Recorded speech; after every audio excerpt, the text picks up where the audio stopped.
Mr. President. Senator Den Hartog. Mr. President, I ask unanimous consent that House Bill 93 be brought to the top of the calendar for immediate consideration. You've heard the request. Is there an objection? Hearing none, House Bill 93 will be brought to the top of the third reading calendar for immediate consideration.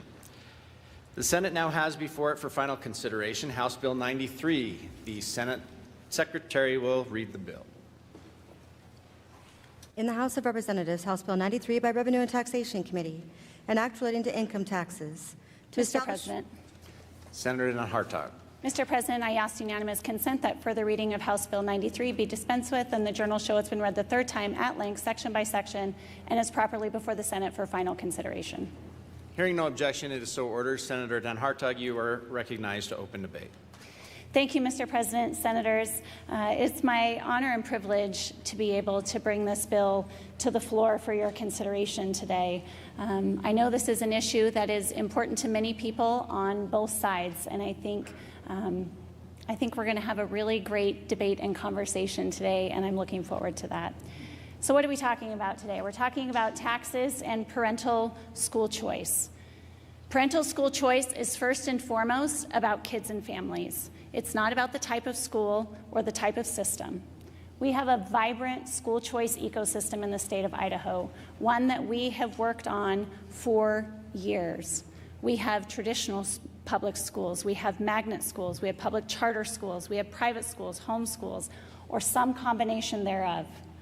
We also have numerous programs that provide our Idaho students with the ability to make choices and to customize their education, including our Advanced Opportunities Program, our open enrollment policies, and several others. Well, how do we pay for all of these programs? How are all of these things taken care of? Well, it's through our tax dollars. And the reason is we collectively pay these dollars to the state, and that's because we value education. We prioritize these programs and these policies. So today, what I'm asking you to consider is to expand access and opportunity in and for that ecosystem, particularly for those who may not have access to it today. In today's world, where and how a student receives their education can be very fluid. Times are changing, they have been changing, and our education system is changing with it. We have learned so much in the last several years about how families want to educate their children, about the opportunities that they are looking for, that the ways that they want to customize and provide for their children have changed, and it's really exciting. So today we're talking about one more avenue. But before we do that, I want to talk about our constitutional obligation to our public education system. By adding this option, we will not walk away from that responsibility. You have a handout on your desk. You have several, I think, that were handed out. But in the packet with my name on the front, if you flip to that first page, you have a document prepared by our Legislative Services Office. In the 10 years that I've served in the Senate, we have doubled our funding for public education. We went from $1.4 billion in 2015 to about $2.8 billion last year, and we're on track to increase that more. At the same time, our student population has increased by 8.7%. Now, we had a lot of work to do. When I arrived in 2015, we were still climbing out of the cuts and the downturn that we had experienced in 08, 09, 10, and 11, and continuing on. So those increases were appropriate.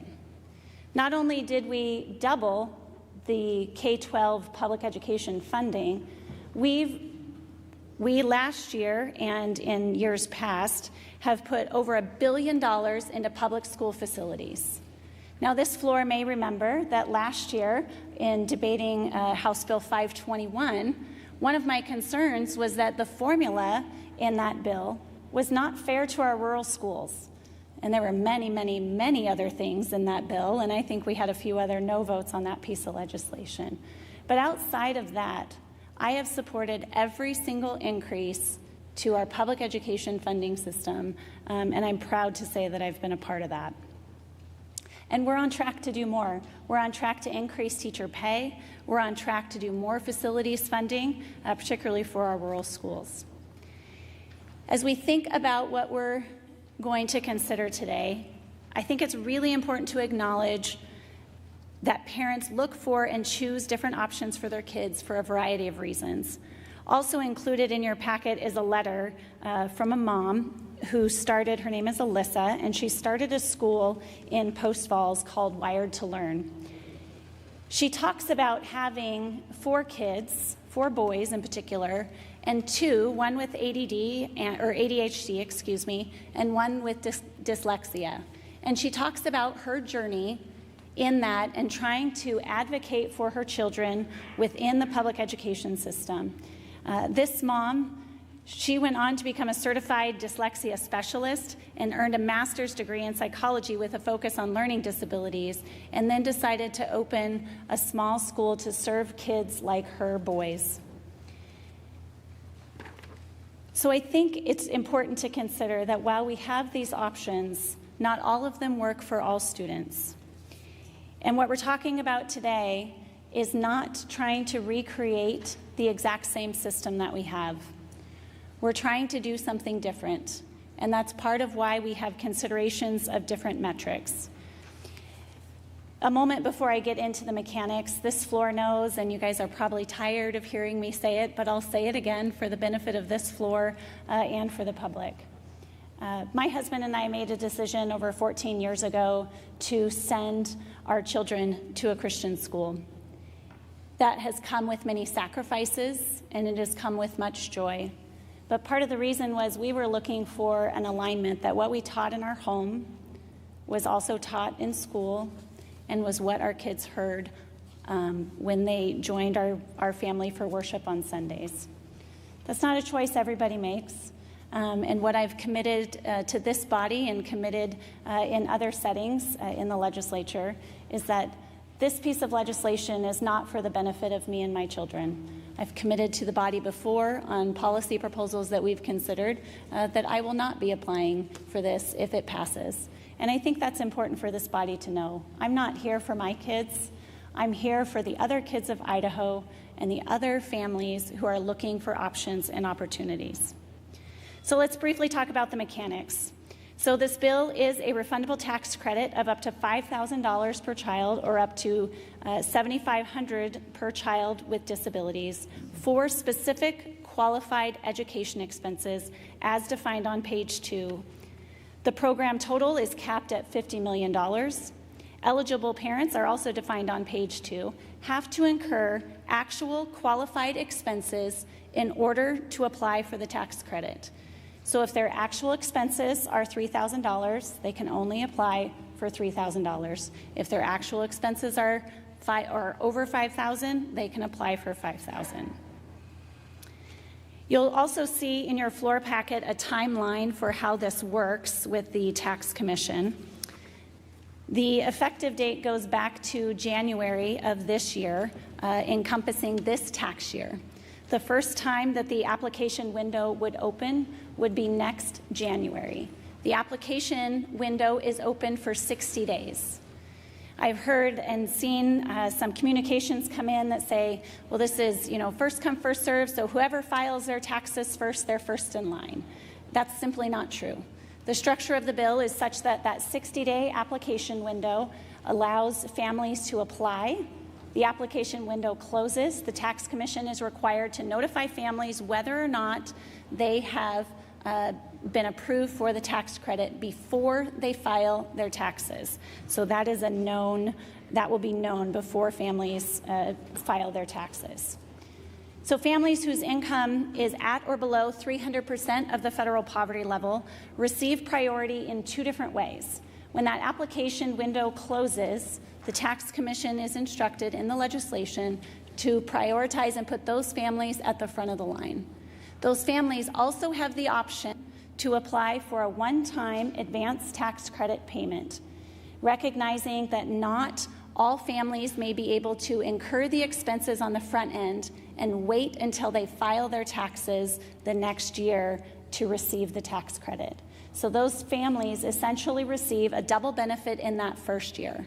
The structure of the bill is such that when a family no longer participates in the program, so whether their child has graduated from high school or whether they've chosen to move on to other options, then they do not qualify for the tax credit at the end of the last year of their participation. So they receive a double benefit up front for those families that are at 300% of federal poverty level or less, but that is recaptured on the back.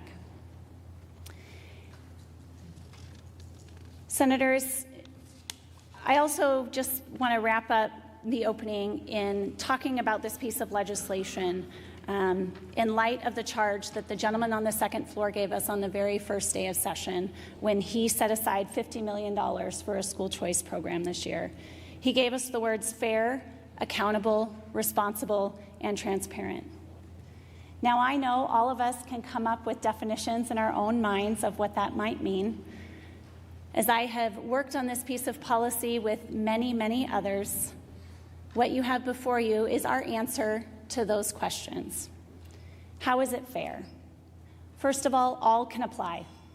And I think that's a really important consideration. I've heard criticisms of saying, well, it should only be for this income level, or we shouldn't have any means testing.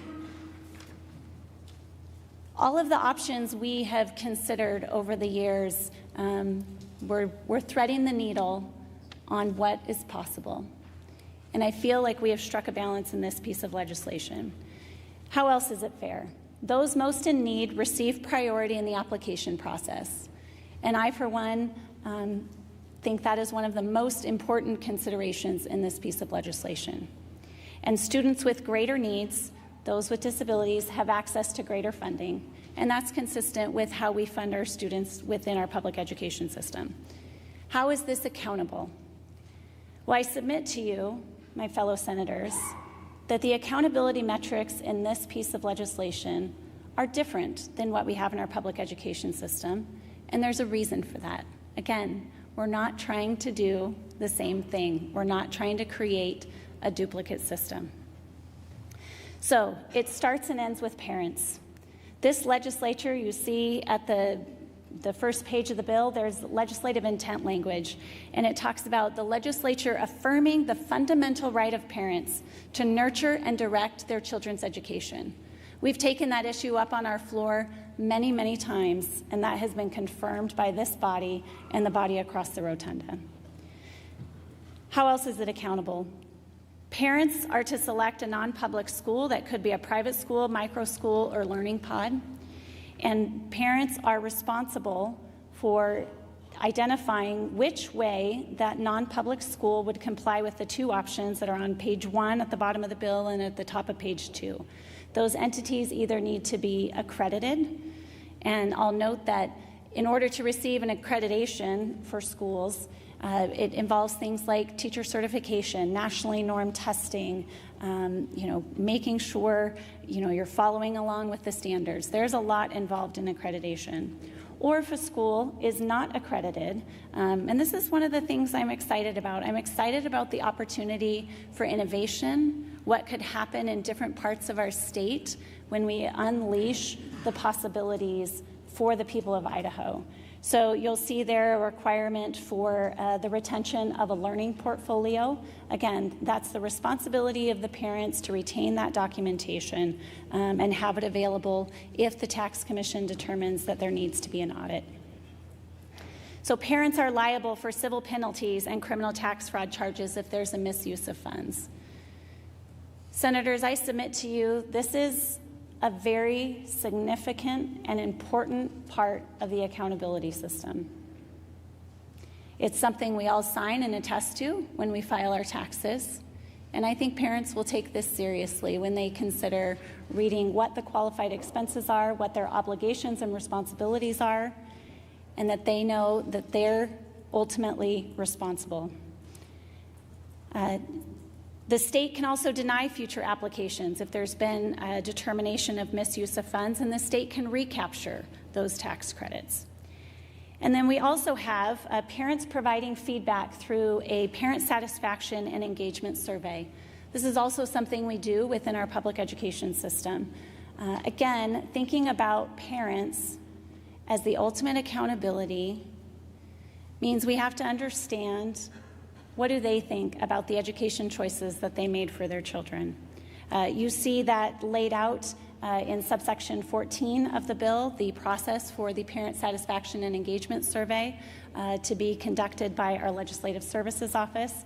I had worked with the director in preparing for that and using the existing survey as a template for that. How is it responsible?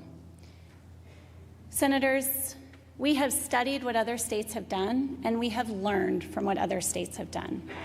Other states have set programs in place with automatic escalators. Other states have set programs in place that, say whatever the state is paying per pupil, we'll do the exact same in a separate program. Senators, that is not this bill. These tax credits are capped at $50 million. We have examples across the country of other states that in other policy arenas have done tax credits that have a cap. This is a perfectly viable way to handle this policy proposal. The only way that this can be increased is by a future legislature, by the same action we are taking today. And that's true of all the work that we do. Finally, how is it transparent? Our tax commission is required to submit a report to the legislature. You see that in subsection 13, which includes aggregate data on the total number of tax credits provided, the number of parents who applied, the average tax credit allowed, the income levels of those who participated, the geographic area of those who applied, and the categories of expenses utilized. And then in addition, the aggregate parent survey data will be provided to the legislature for their understanding of the satisfaction of the participants of this program. Senators, I'm going to conclude my opening by addressing some of the many concerns that I've heard come through, and I know your email inbox is probably just as full as mine. First of all, let's talk about the constitutionality. Article 9, Section 5 of the Idaho Constitution, which is otherwise known as the Blaine Amendment, which exists in 37 other states, is rooted in anti-Catholic sentiment and has effectively been rendered moot by our courts. A few cases to consider in this. We have Zellman v. Simmons and Harris in 2002, where the U.S. Supreme Court decisively rejected that allowing parents to use public funds violated the Establishment Clause of the U.S. Constitution as long as the program was neutral toward religion and that the program operated on individual private choice. Federal precedent has been set in cases such as Trinity Lutheran Church of Columbia v. Comer, Espinoza versus Montana Department of Revenue, and Carson versus Macon, that the state cannot rely on its Blaine Amendment to prohibit any religiously neutral and generally available education choice program. And I want to remind this body that this bridge has already been crossed in programs that exist in the state, such as our Advanced Opportunities Program and our Launch Program. Those programs direct funds to students, the same flow of funding that we're considering with this policy, and it is utilized at institutions of their choosing, some of which are non-public and religious. How would this impact rural schools? Also in your handout is an example from the state of Arizona. We've heard a lot about what's happening in the state of Arizona. The per pupil spending in the state of Arizona has continued to increase as they have many different choice options. The one that probably we may be most familiar with or hearing about is their expansion to a universal choice option that they passed several years ago. Arizona had several programs in place before that, but you see on your chart that even with all of those different choice programs and options, the state per pupil spending in their public education system has continued to increase. How does this affect or not affect homeschooling in the state of Idaho? This bill does not define homeschooling. There is a broad spectrum of homeschooling families in Idaho, and the community is growing. This bill does not introduce any new requirements for homeschooling families. It wouldn't require them to apply for the tax credits. And it also specifically prohibits a homeschooling family from paying themselves and claiming the credit when they provide direct instruction to their own children. And finally, I want to talk about discrimination. We had part of this conversation on our floor several days ago. Nothing in this legislation changes the existing status quo. Our private religious institutions, based on their First Amendment rights, have the ability to set admissions policies unique to their faith traditions. We have examples all across the state of how this works. I know at the school that my children attend, we have a statement of faith that people have to attest to. We have a requirement that people submit a letter of pastoral recommendation. We have examples at BYU, Idaho, where the Church of Jesus Christ of Latter-day Saints requires an ecclesiastical endorsement for students to attend and agree to. So parents and families, we have a lot of parents on this floor. We have some grandparents on this floor. This piece of legislation doesn't change that status quo, and it allows families to affiliate and make decisions based on their own personal faith convictions, and this legislation doesn't change that. And again, as we talk about the flow of funds, this is a tax credit back to families. This doesn't go directly back to schools, and I think that is also an important consideration. So, Mr. President, members of the Senate, I know we have a lot of folks with a lot of things to say, so with that, I'll open debate. Debate is open. Is there further debate?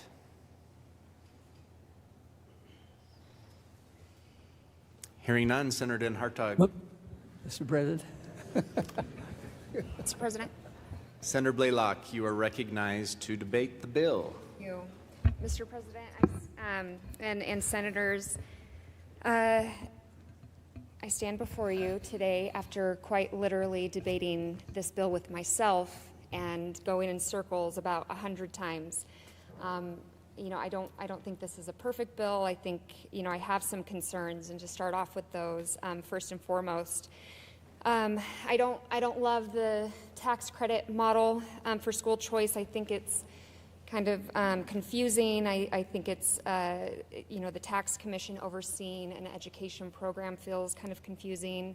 The piece with LSO conducting the parent surveys, again, it just seems odd. I wish that the Department of Education was the one championing this effort. I think that would be a better fit, but again, this is what we have in front of us. Another concern that I have is something that the good senator from 22 had mentioned, is the lack of open enrollment requirements for participating private schools. Unlike public schools, which serve all students, they are able to pick and choose who these private schools are taking, and I worry that that could increase the gap between academics that we see coming out of private schools versus public schools. And so I have that worry. I also, as a fiscal conservative, this bill comes with a $50 million price tag. That's a lot of money to help ease that concern. I talked with the bill sponsor, and she has committed to introducing a bill to sunset the Empowering Parents Grant program, and I think that helps, especially because this program and the Empowering Parents program have some overlapping expenses that they cover. So I think eliminating that would be appropriate if this bill passes today.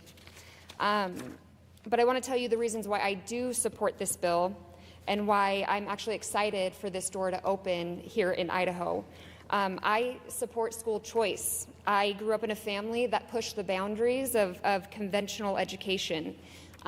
Growing up, I was homeschooled, taught by my mom. I went to public schools. I attended charter schools. So I have a variety of that choice within my own experience. And I remember when charter schools, that was the bad word in this state, and that was the thing that was going to defund public schools and ruin our education system. A lot of the fears that we're hearing on this bill, we heard about charter schools, and I think it's quite the opposite now. In fact, when I meet with my school districts and others. Those educators, those public educators, love the charter schools and the variety that it brings to their area and to the state's education system in general. And again, we talk a lot about private schools in this bill, but this is well beyond just private schools. That's only one piece. The key part of this bill that I get excited about on page 1, it defines non-public schools. And so, yes, that does include private schools, but it also includes a range of things like micro schools, learning pods, and other innovative education models. And I see options like that, creative, innovative options like that, playing a part in the future of what education really looks like and how kids learn nowadays. Homeschoolers can also benefit from this bill. I understand that traditional homeschoolers do not support this effort, but there's a whole new cohort of homeschoolers out there. I think COVID kind of exposed a lot of that, where kids had to shift to home for learning, and parents had kids that thrived. In fact, just for myself, anecdotally, I have a sister that kept 2 of her 4 kids home because they thrived, and another sister-in-law that kept all 5 of her kids home to homeschool. They would appreciate a program like this that would benefit the education that they're providing within their homes, outside of, again, that traditional homeschool group. And to reiterate that, this is an optional thing. Those traditional homeschoolers do not have to participate in this. And the homeschoolers that do decide to participate have to meet those same standards of accountability. When it comes to accountability, I admit I have some concerns talking about, the tax commission, things like that. But when we talk about the student portfolio and the parent survey, I trust parents. I mean, I'm a mom of 2 elementary-age kids. I know when my kids are struggling, I know when my kids are learning, and I know when my kids are thriving. So you ask a parent what type of, if their kids are being successful, and they are the best to tell you if that's happening. So again, there's things I don't like about this bill, but there's things that I'm really excited about with this. I refuse to let the concerns that I have overshadow the good that I think can come from this. And that bigger picture, this bigger picture where families have real meaningful choice within our state that can meet the unique challenges and educational needs of every child. This bill is not the boogeyman. This bill is not going to defund our great public schools that we have in this state. This is just another avenue for more option in our state. I think it's a good step good innovative step, and I think Idaho's ready to make it. So, with that, I will be voting yes. Debate is open. Is there further debate? Mr. President. Senator Shippy. Thank you, Mr. President. Senators, this isn't about freedom. This is about money. In 1984, 6 Shippies were jailed for homeschooling their children. These were 3 of my great uncles and 3 of my great aunts. They were not asking for money. They were asking for freedom. Freedom to educate their children according to their convictions. They believed in self-reliance, self-responsibility. And they knew that what government funds, government owns.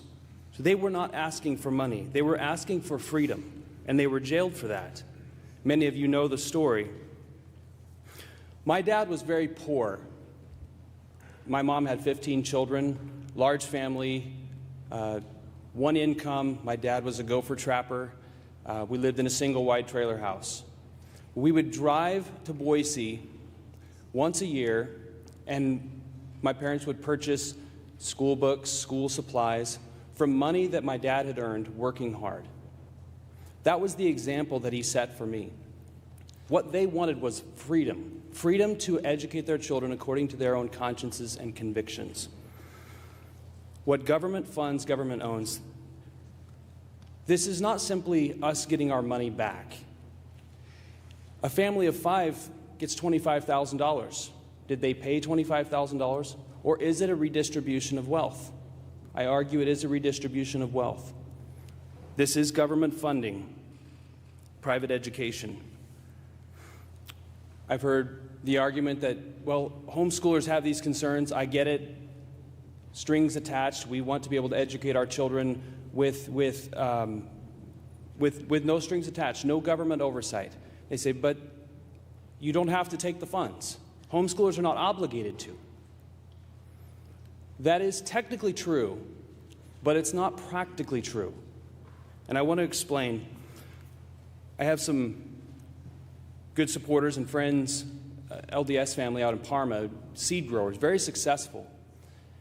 And they told me, they said, Brandon, we don't like to take farm subsidies. It goes against our conscience. But whenever they're offered, we have to take them because we're priced out of the market otherwise. And why I bring that up is as soon as you insert new monies into a market, into a market that had been previously only supported by hard-earned dollars, the new monies automatically drive the prices up so that it becomes unaffordable for those who say we want to opt out. So technically it's true, homeschoolers will not have to participate. But practically, I'm challenging the idea that practically it's not true. Over time, they will be forced to participate because of the rising prices within the market. It was mentioned by our chaplain this morning, and I really appreciate the difference between a politician and a statesman. Will I receive opposition from folks for voting no on this? I'm sure I will. But my intent on voting no is because I am thinking of future generations. Whenever you take an independent people, self-reliant, and you create government dependence, which is what this bill will accomplish, you create government dependence. The first generation is thankful. They are appreciative. The second generation expects it. The third generation demands it. My concern is that the resilience of Idahoans who believe in self-reliance and self-responsibility will be eroded. And over time, we will destroy what has been cultivated in our state. These are the concerns that I bring. I know many of you have received hundreds of emails from good homeschool families across the state of Idaho, and I am echoing their concerns as a homeschool family myself. Our family, my wife and I, have chosen to educate our children on our own hard-earned money, and so these are the concerns that I bring. I do echo concerns of constitutionality. Do we, as the legislature, have the constitutional authority to take these funds and allocate it for private education? I would argue the Constitution is very specific, and it's for a public school that we are to allocate funds for. So, Senators, I will be voting no on this, and I hope I've made myself clear on that. Appreciate it. Is there further debate? Mr. President, Senator Grow. to debate the bill. You have the floor. Thank you, Mr. President. I appreciate that. I think the reason you saw that lull was everybody wanted to get the last word in. And so my good friend from District 32, I acquiesced and said I would go before him and give him the last word before me. But a couple of thoughts, if I may. I used to serve as a couple of terms on the West Ada School Board. And I've been through all of the challenges that school districts have to go through, where we were trying to get a second high school in the Meridian District, and we were double shifting. We had relocatables. It was not a fun time. It took us 3 times to get the bond issue passed to finally build Centennial High School. So I am a pro-public school person. Worked hard there several years. Our kids have all come through public schools through West Ada School District. I've been supporting all of the bills that have come forward to support public ed. As was mentioned, we've doubled the amount of funding for public education from $1.4 billion to $2.8 billion in the last 10 years. I voted for that. I also voted for the $1 billion last year that we did for school facilities. I was also the proponent on a property tax relief bill that gives a lot of relief to homeowners and relative to school districts and individuals so that it may be easier for school districts to pass supplemental levies, et cetera. So I'm a friend of public education, and I have an assignment here in the legislature that where I have some responsibility for how funds are spent, and we will continue to support public ed. Some didn't like the tax credit idea. You can blame me if you want for that. One of the concerns I've had on bills that we've seen come through this place before is that we've seen huge dollars, millions, up to $5 million for administrative fees for school choice effort. The advantage of going the tax credit route, if you look on the fiscal note and add the two numbers together, the $70,000 and $60,000, we're talking about $131,000 out of $50 million for administration. There are the penalties of perjury, et cetera, et cetera. And I guess I believe in people. Most people are good folks, are trying to do what they think is best for their kids, and they're not, I think most people are not out to cheat the state of Idaho or to try to take advantage and game the system. So I feel the tax credit really gives us an opportunity to minimize administration and to let the money go to where it needs to go, to the parents, so they can make the choices for their kids. Let me just speak to the parents of those that are not the kids are not in public school right now. They're paying the same taxes that you and I pay to support all of our state efforts, all the state spending that we do. We have a responsibility to try to allocate those funds across all the different needs, more than 100 state agencies and departments. Here's an opportunity where those parents who have been paying those taxes have been saving money for our public schools in two ways. One, to pay the taxes, and second, their kids are not going to the public schools. So that's saving the approximately $9,000 per student that would be spent if their own children were going there. And it was mentioned by our good majority leader that the maximum amount in this bill for most folks is $5,000, which is slightly above the what we're paying for each public school student. So it's not taking money away from public schools in that sense. Accountability, let's just talk about that, because I think this is the most important issue when everything's said and done. Who is accountable and who is responsible for their children? It's the parents. And so I understand concerns about public money, et cetera, but I think parents are the ones that are going to make sure that their kids are properly educated. And most parents are not going to game the system. They're going to spend it appropriately. And the parents are the ones receiving this money. No schools are receiving it. The parents are making those decisions. So with that, I urge your support on House Bill 93. Thank you. Is there further debate? Senator Ward-Engelking. Senator Ward-Engelking, you're recognized. Okay, thank you, Mr. President. I'm a native Idahoan and a product of rural schools. And I'm looking at this bill through the soul of an Idahoan and a teacher's heart. And I'm very troubled by a lot of things that I see in this bill. First, I believe there's a lack of transparency and accountability, because this is housed underneath the tax commission. We will never know who received these credits, how the money was used, or if a child's academic progress was improved. If private schools get public money, they should not get to operate in the dark.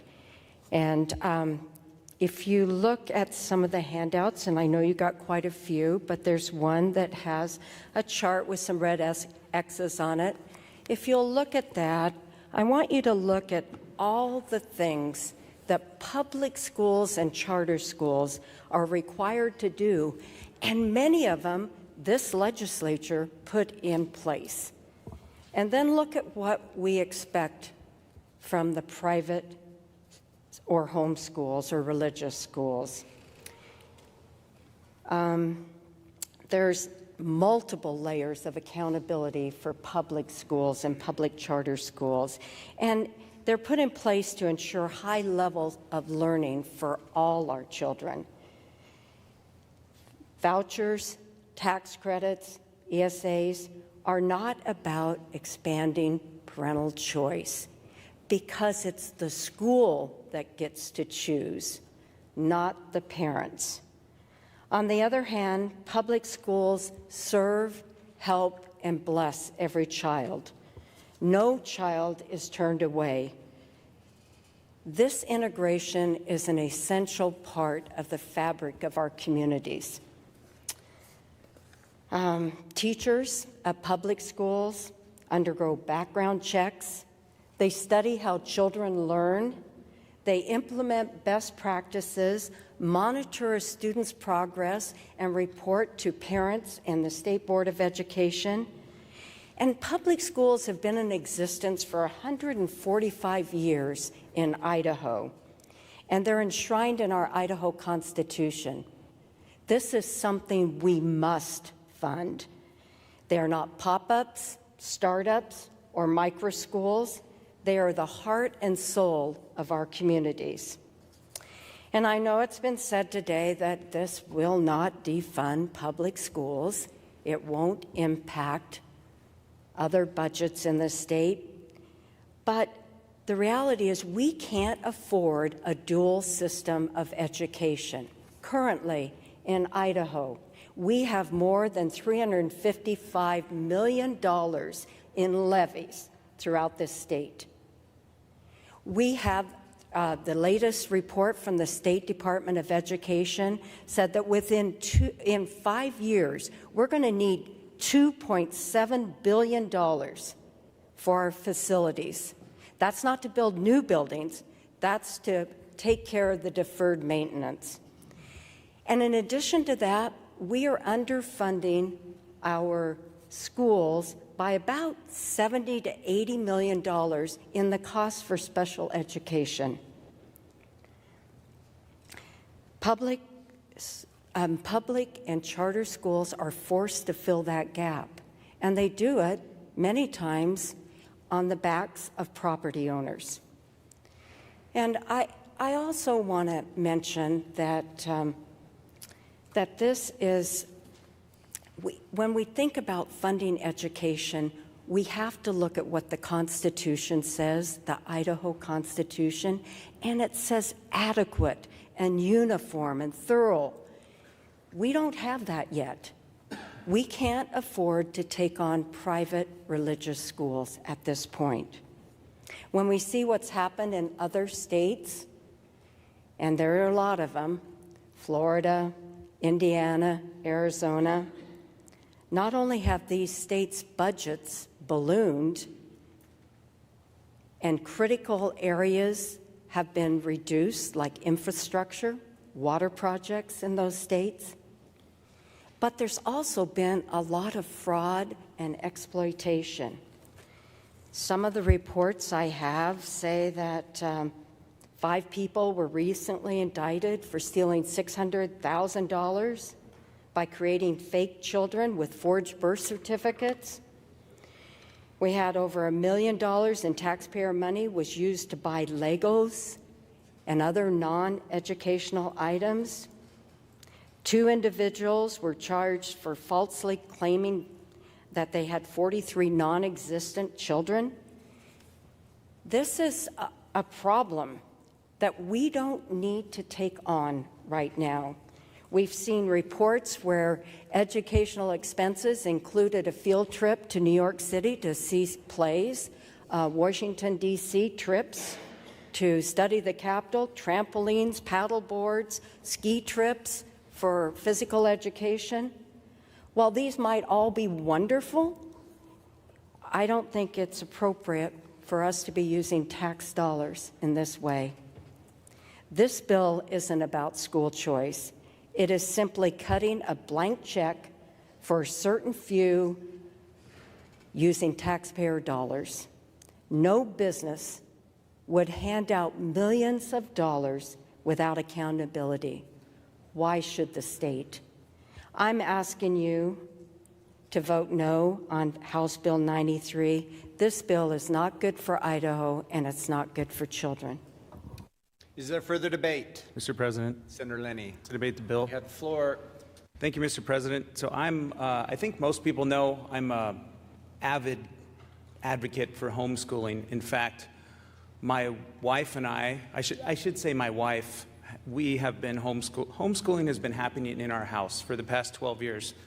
She does most of the heavy lifting there, and we've never taken a penny from any empowering parent, any programs, or we've paid for it ourselves, and I don't expect that to change whether this passes or it doesn't.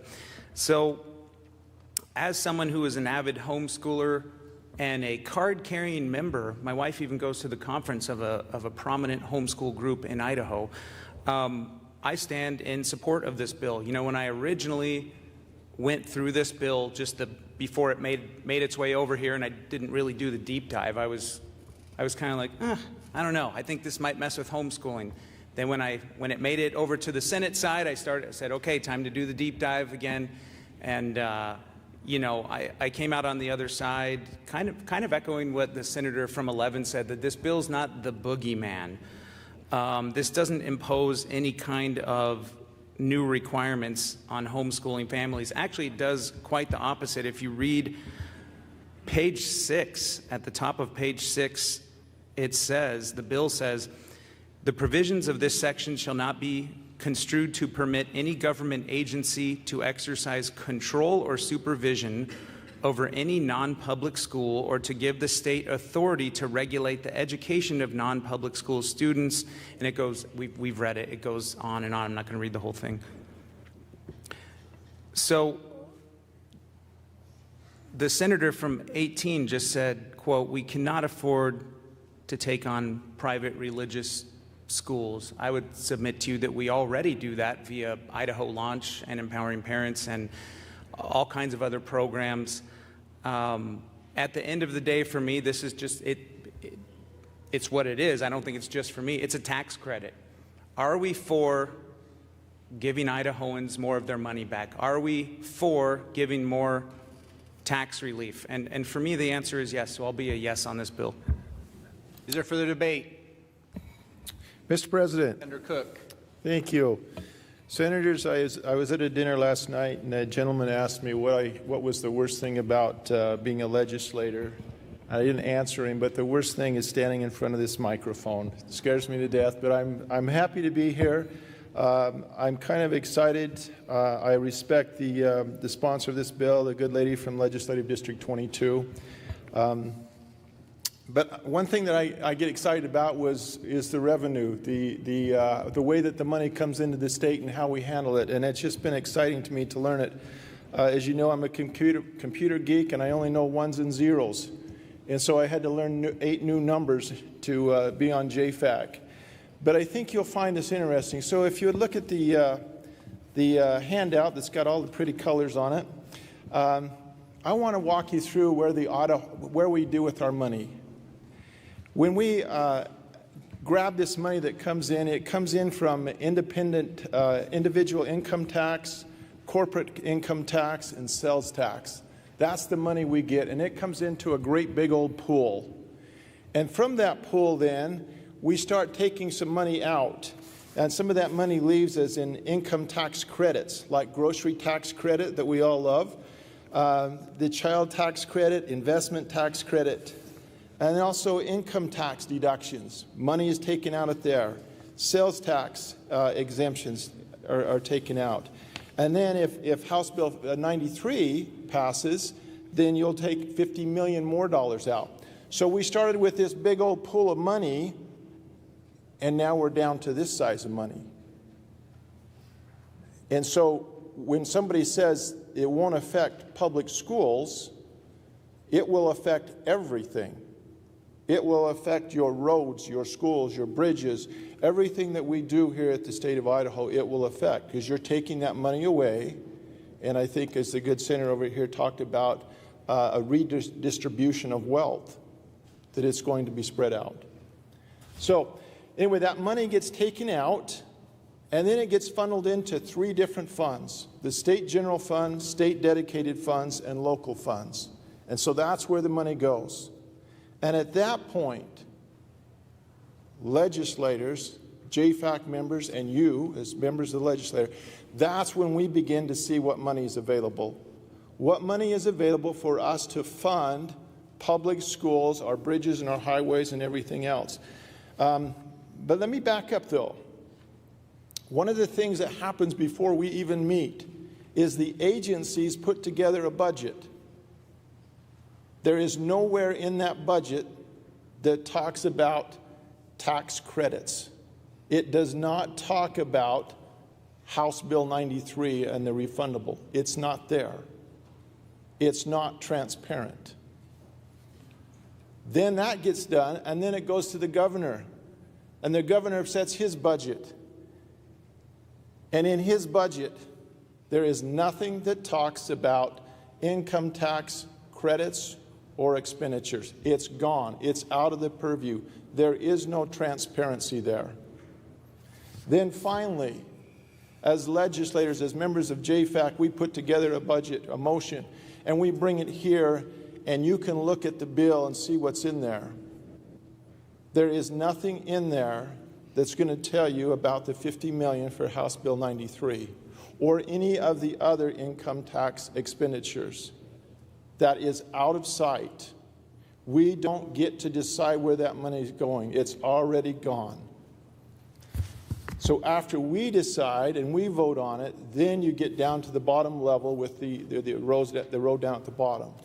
And that's where we appropriate money to go to different programs.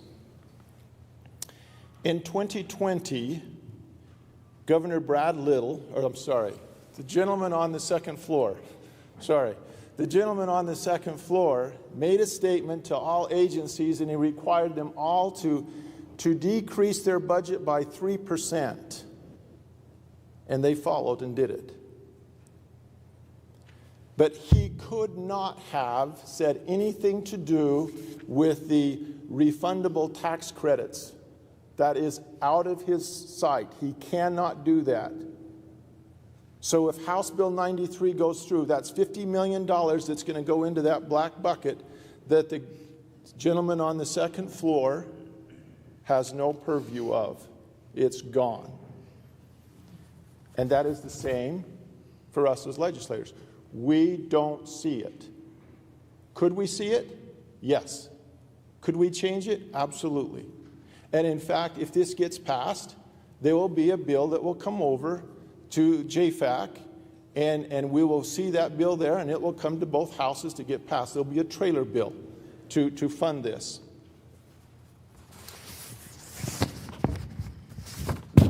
Oops, sorry.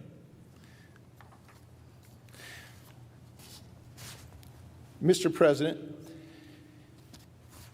if I could have permission to read from the JFAC legislative minutes dated January 7th, 2025 and January 9th, 2025. Having identified the source, the senator may read. Thank you.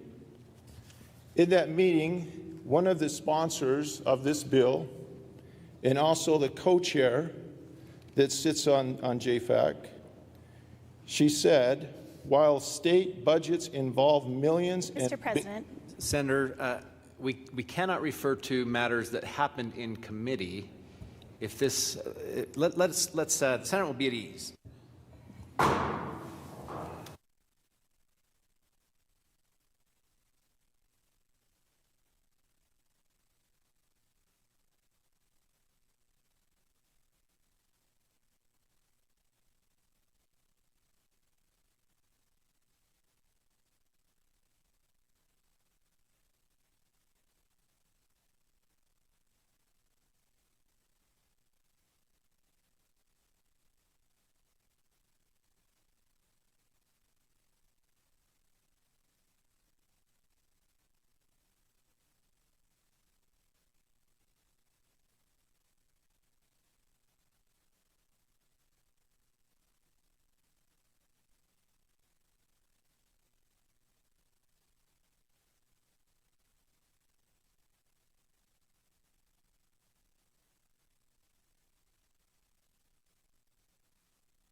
Senate will come back into order.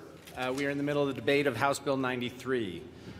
Having researched the question of procedure, the chair rules that the quote in question will be allowed under Section 101 of Mason's rules. The ruling is that the senator is not quoting with regard to the proposal at hand as to the committee action before the body. In other words, there is also not a quote from the committee action with regard to House Bill 93, and so the chair will allow quotation. Senator Cook, you have the floor. Thank you, President.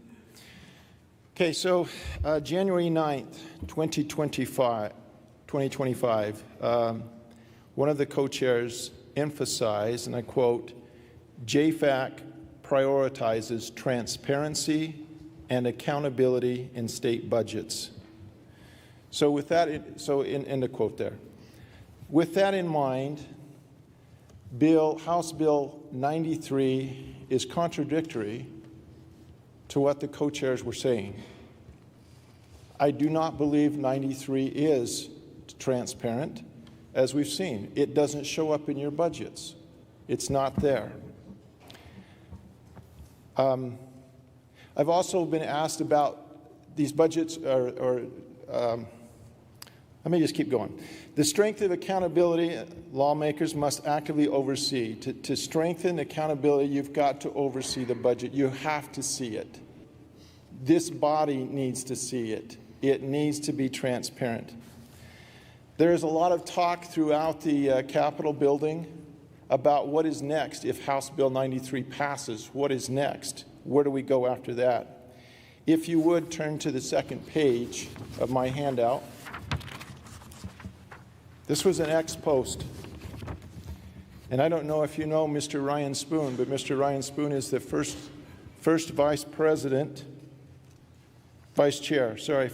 chair of the Ada County Republican Party. He is in a position to influence people. And I just want to read the last line, the last sentence of that. It says that 50 million will become 250 million in the blink of an eye. Senators, 50 million gets the camel's nose in the tent. And that's where we're starting. And it isn't transparent, and it is not accountable. You don't see what's going on. Let me ask another question I was asked earlier today. It says, this provides competition. Private schools provide competition to your traditional schools. I've had several people that are on state boards, school boards, that have stated we already have competition. And I've tried to get rid of that competition between your charter schools and your traditional public schools. There's a fierce competition between those two. And so I think we have competition. Senators, again, all of them, I appreciate the sponsor of this bill. Both of them, I think they're wonderful. But again, this is not transparent, and it's certainly not accountable. And so I'd ask that you would consider voting nay. Thank you. Debate is open. Is there further debate? Mr. President, to debate the bill. Senator Taves, you have the floor. Thank you, Mr. President, fellow senators. I just want to start out by saying that the homeschool community is quite diverse in its opinions.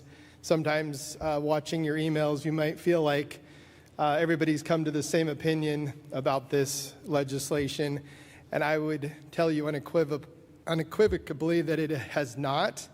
Up in my area, a large group of homeschoolers got together and they started meeting regularly, and they asked me how they could support getting more school choice, and so I'm excited to be able to represent them. Each version of legislation that would hit that realm, I've kind of run by them and gotten feedback. I knew what their criteria was, and I tried to make sure that their voice was heard in this process, and I believe it has been. I want to go on to another point regarding what I think is a very fiscally conservative viewpoint This bill actually, I believe, will provide tax savings for the taxpayers of Idaho. Every single student that would otherwise have gone into the public school system that took advantage of this tax credit will save the taxpayers approximately $8,000. Let me explain how that would work. By taking the $5,000, they agreed to not take other public monies. The average student going through our schools between state and federal money, the cost for their education is about $13,000 per year. So if you take that $13,000 through the public school system, subtract the $5,000 that these people are opting in for, that saves the taxpayers $8,000. So I think that's a pretty good benefit to the taxpayers. Going on to the economics of the situation. The reality of school supplies and curriculum, etc., is that it's a global economy. This $50 million won't have any impact at all, I don't believe, on increasing the prices of school supplies or curriculum, books, any of those types of things. I believe it could have a marginal impact on the cost of tuition, but only initially, because ultimately supply and demand, the supply will increase, and we'll see competition actually drive down the prices. The other benefit of the economics of the situation is that competition does something really beautiful. It takes and it provides the highest quality for the lowest cost. That's what we see. That's how our economy runs. And that's the ultimate result of strong competition, which I believe this bill would accomplish. And I want to go on to just point out that the next generation, I definitely am looking down the road. And what I would love to see is I'd love to see every student get the best possible education for their unique needs. And I don't believe that every student is the same. I don't think anybody here does. But there's a large group maybe that are served very well through the public school system. But there's also some that don't. What I love about this legislation is it allows parents to find a great option for their students that don't necessarily fit into the existing system. Finally, I just want to point out that I looked at the qualified expenses that are included in this legislation.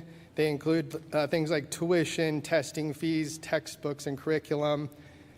I definitely didn't see anything that would allow for money to be misspent on vacations or things like that. So I just want to make it clear that this does have good guardrails.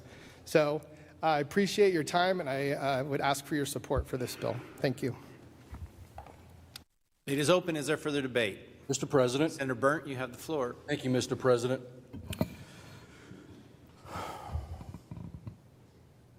Good senators, today we've heard a lot of testimony regarding accountability, responsibility, and just recently heard excellent testimony regarding transparency.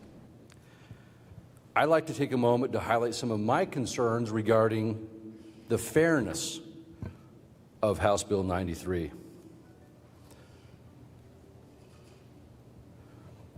Mr. President, with permission, I'd like to read a letter, if you don't mind, and I'll get you what you're needing in just 1 second. Let me get to it.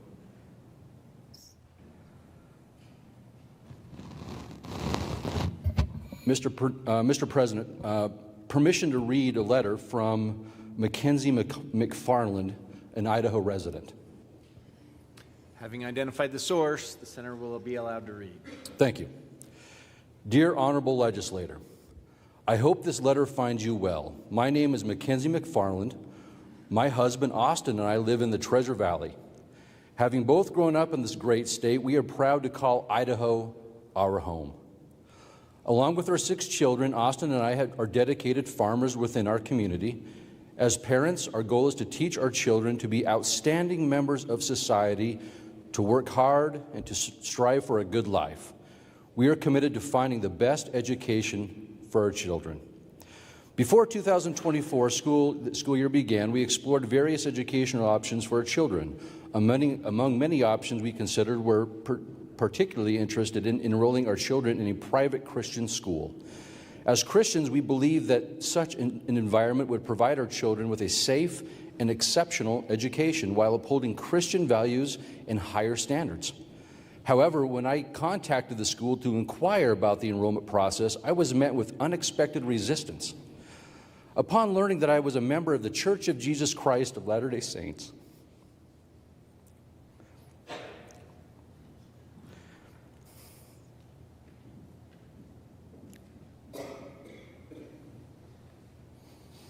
but that my husband grew up attending a non-denominational Christian church. The school representative informed me that our children could not be admitted.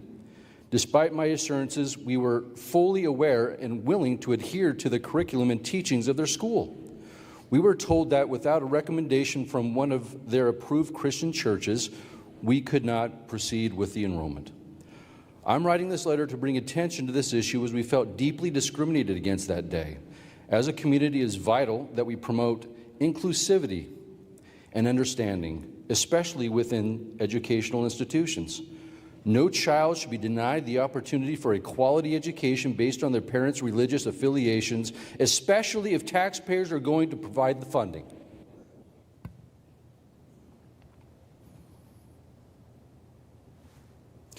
Thank you for taking the time to consider this matter. I hope that by raising awareness that there can be more opportunities for inclusive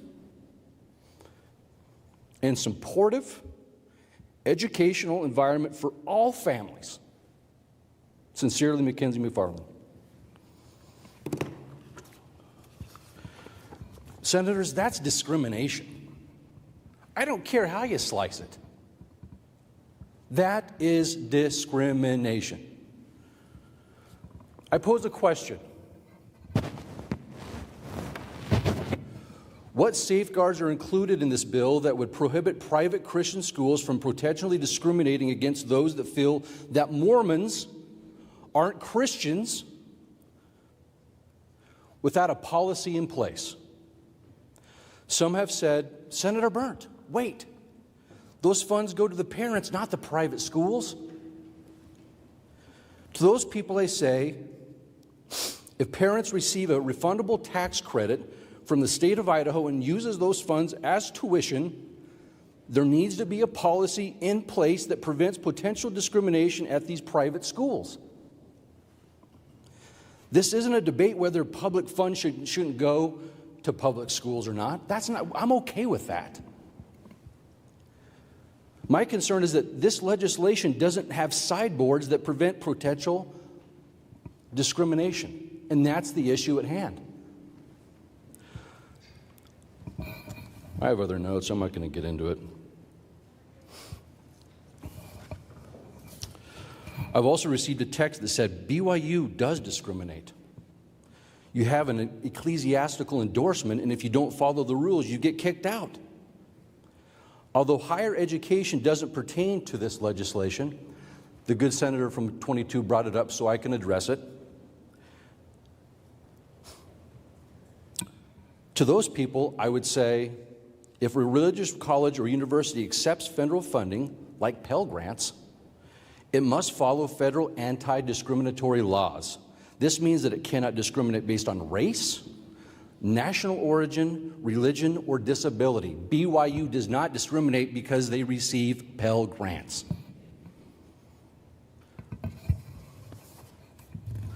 Senators, I'm not anti-choice. I voted for choice in this body. I actually co-sponsored a bill of school choice in this body. So I respectfully feel like this legislation just doesn't meet the mark, and it doesn't provide the safeguards that I feel are important. With that, good senators, this senator votes nay. Further debate.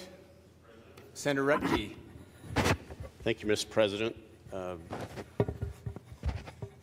debate against the bill. You have the floor. Thank you, Mr. President. And just to follow up on some of the remarks made by the gentleman from District 21, you know, the rules that BYU Idaho has are based on behavior. not belief, not who you are as a person. There's a big difference there. And that's consistent with the founding fathers and how they felt. They didn't believe that you should be able to be discriminated against because of what you believe. They felt it was very important that you could express those beliefs, even if they were different than others. I think it's really important to think about history sometimes and to provide context for why we do what we do, here in Idaho. When people came to this state, they arrived with what little they could bring by train or by cart, and it wasn't much. But they brought with them hope and grit. They brought with them an enthusiasm for the future and a belief that they could make a better life for themselves and their family. They realized they couldn't do this alone. When my great-grandpa Ruckty and his wife Mabel tried to dry farm, when they first got to Idaho, tried to dry farm just outside of McCammon, they failed miserably. And in that first winter, they would have starved to death were it not for the Tippett's family, who had a local store, and they provided them enough to get them through the winter. And the very next spring, my great-grandfather got a job at the railroad in Pocatello, and that's where they remained. They needed help, and help arrived. When people first arrived in this state, they pooled their resources. They couldn't afford to educate their kids on their own, and so they came up with the social compact. I will pay taxes so that you can educate your child or your children, and that will be good for our community. And you pay taxes so that my children can get educated, and that'll be good for our community. They pooled their resources. Your family's success is our community's success. My family's success is our community's success. But part of that compact was that there were limitations. You would get a good education, but it would be without frills. And the taxpayer money spent on that education would come with oversight. And that was critical. That was the compact, and that's the agreement that has served this state well since 1890. You can tell that it was an important part of our early days in Idaho by reading the Constitution and seeing how much of the Constitution was focused on education. Article 1 and Article 9, Article 9, Section 1 and Section 9 are just two examples, but Section 1 is, of course, perhaps the most important. The stability of a Republican form of government depending mainly upon the intelligence of the people, it shall be the duty of the legislature of Idaho to establish and maintain a general, uniform, and thorough system of public, free, common schools. It served our state well. We don't have a perfect school system. We are continually working on it to make it better.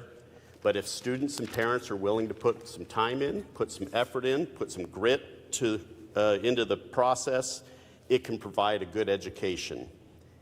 And evidence of that is sitting on this floor. My guess is if we polled, we'd find out that many of the people sitting right here are products of our public education system here in Idaho. Many of our ag leaders are products of our public education system here in Idaho, our political leaders, our university leaders, business leaders. And my money, frankly, is on our public schools in a fair fight.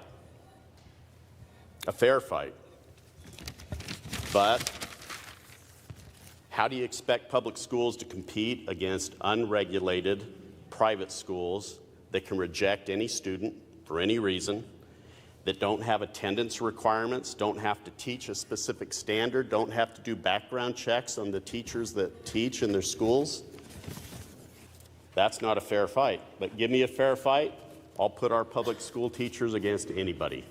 I'll put our education system up against anybody. Instead of taking this voucher approach, Let's support our public schools. Let's pay our teachers what they deserve. Let's fix our school facilities so our students are learning in a 21st century environment.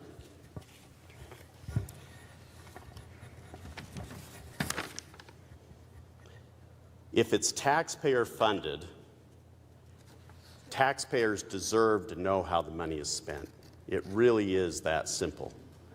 They need to know when they're required to pay taxes every April that their money is being spent with oversight, that they know what they're getting as an outcome. Private schools under this bill just want public money without the public responsibility that goes along with it. Let's keep our constitutional obligation here. Let's provide that general, uniform, and thorough system of public free common schools, and let's vote no on this bill. Thank you. Is there further debate? Yes, Mr. President. Senator Ricks, Thank you to debate the bill. you have the floor. Senators, I know the time is getting long here, but I agree with the good senator from 29. You know, our public schools do a good job. I think we can put them up against anybody. In fact, we do. According to some of the funding that they get per pupil that's based on that, we do pretty good on the national tests. But I also think, and I'm committed to public schools 100%. I've supported their budgets. And I will continue to do that regardless if this bill goes, passes or not.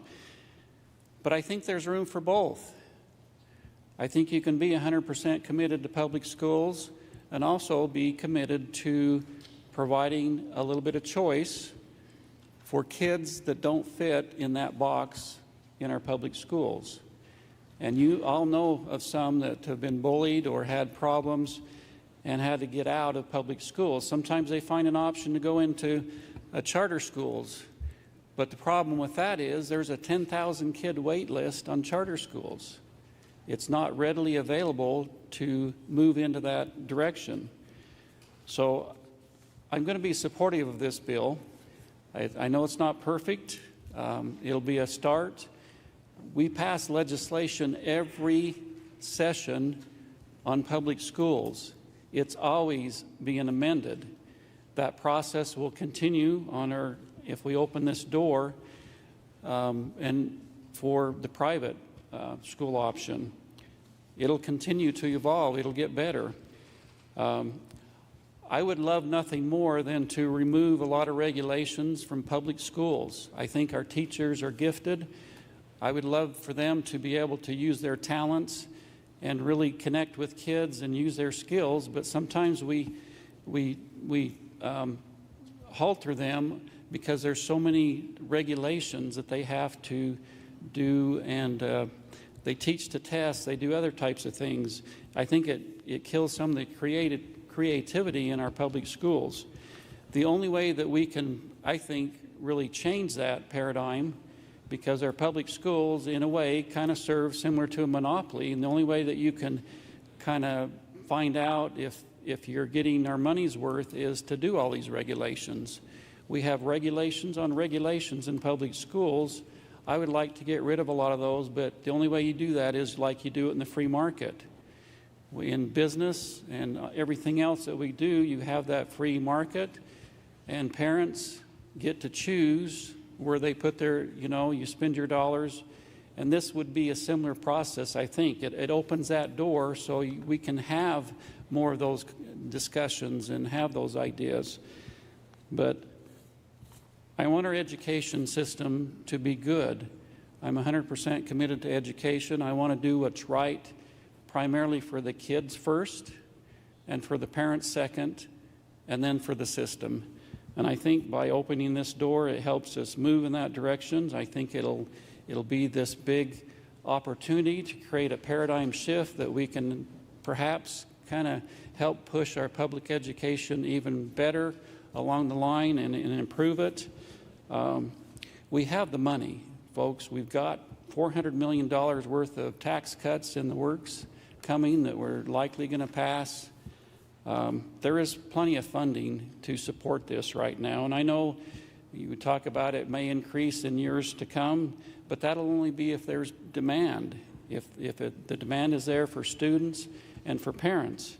You know, there's been several polls done. There's large support for more choice. I think as policymakers here, you have to look at that, consider it. You can't keep everybody in the same box when there's demand for something else. And I look at this, lastly, you know, we passed a library bill a year ago. How many years did it keep coming back till we finally passed it? I think we were all kind of exhausted once we finally got there. This education choice will just keep coming back and back and back. This may not be a perfect bill, but it's not bad. It'll get us started in the right direction. I urge you to let's pass this and move on. Thank you. Is there further debate? Mr. President. Senator Wintrow. Thank you, Mr. President. Debate against the bill. You have the bill. You have the floor. Thank you. Thank you, Mr. President. And the senator from District 34 really got my attention on that last comment, and that I'm not exhausted. I'm an Ironman. I'm persistent, and especially for our public schools. That is our commitment. That is our social contract. That's what I signed up for. I don't have kids, but my whole life I've paid taxes into that system because that's what I value, and it's the heart of our community. And so I will never relent on that. A couple points I would like to make, just briefly. I really appreciate the District 9 Senator and 32 talking about the redistribution of wealth. I think this is probably the largest government handout we're going to see in our history. And the potential for the camel's nose, no, the camel's body is under the tent on this one. We've seen commercial after commercial in the last couple of weeks from out-of-state interests trying to sway our votes, and I think misleading us in those ads. There is a lot of interest here, but we can do the Idaho way, and we can stand up today for our public schools. And just like the chaplain said, let's not be politicians looking to the next election. Let's look to the future generation. What a prophetic statement today. And last but not least, I would like to say about the accountability. There is very little. And in fact, we are supposed to be stewards of that money. And we do it every day, especially with Medicaid and other things. We actually invest $4 million in Medicaid integrity and Medicaid fraud in the AG's office to track down and make sure people are spending the money appropriately. $4 million and over 20 full-time staff to do that, to make sure that people are doing what they're supposed to do. But in this case, we're just going to trust folks? That's not in alignment with what we do with other tax dollars. And so I think we really need to think about that hard. If we really are going to do that, we better invest in the ways to track it and make sure it is transparent, accountable, and fair. With that, I would ask you to protect our public schools, protect that commitment we've made, and vote against. Further debate. Senator Guthrie. Thank you, Mr. President. Senators, to debate the bill. You know, we hear school choice, and that headline has appeal, I suppose, but this is not about school choice. We already have that. This is about public dollars paying for that elective option already available. Just briefly, some of the troubling parts of the bill to me, when you look at non-public school definition, it can be provided by an accredited school or a school that's not accredited but documents in a portfolio of evidence of learning record that indicates a student growth. I'm not sure exactly what that means, and it's subject to audit, I guess. Is it the audit yearly? Is it an audit every so often, or when somebody alerts to a problem? But if you're accredited, there's no documentation. And the parents will complete a satisfaction engagement survey. That's pretty general, and it doesn't sound like accountability to me either. Under transportation, I guess you could take an Uber, public transportation, private vehicle, paid at the state mileage rates. It just doesn't seem like the best use of education funds to me. $5,000 per student with no limit per family. On their website, Bishop Kelly's tuition ranges from $9,400 to $14,000. The state spends about $9,600 per student. So it's being promoted as a tool to help those less affluent. So they get their $5,000 and they need to put another $5,000 to $10,000 with it to go to a private school. It doesn't seem like it's tailored to poorer families, and it really does nothing for rural areas of our state where they don't have a plethora of options. It also could give private schools a green light to raise tuition. What is more likely, rather than helping the poor, is that those already choosing that education option will benefit from taxpayer dollars. And the priority is given to those that are enrolled. So once you're golden, once you're in, how do others even get a toehold in the situation? And guess who's going to be the first ones in? Those that are already accessing the opportunity. And again, how you would appeal to the poor student, I don't get that, where they would have to put money with it in most cases. It allows for an advance to payment. You know, it's not enough we're giving a tax credit, but we're going to pay in advance. In an age where money management is so important, it seems contrary to responsible policy. And then, if the credit due exceeds the tax owed, the state's going to write you a check. And all I can say to that is, wow.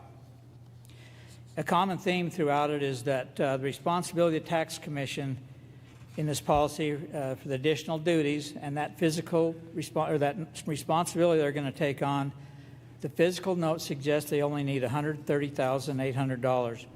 I know they're efficient and hardworking over there, but to suggest they could audit and keep track of $50 million for $130,000, I just don't see how that's possible. And there's an incredible disclaimer, and I'd like to just read briefly from page 6. Shall not be construed to permit any government agency to exercise control or supervision over any non-public school, or to give the state authority to regulate the education of non-public school students. Zero accountability.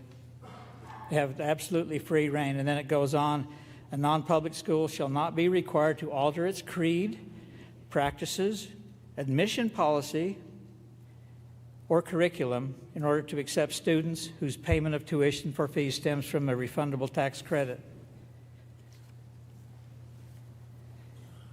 You know, Senators, when you look at the fact that, in my opinion, it really lacks in accountability and sideboards, and every year we get spun up about certain things.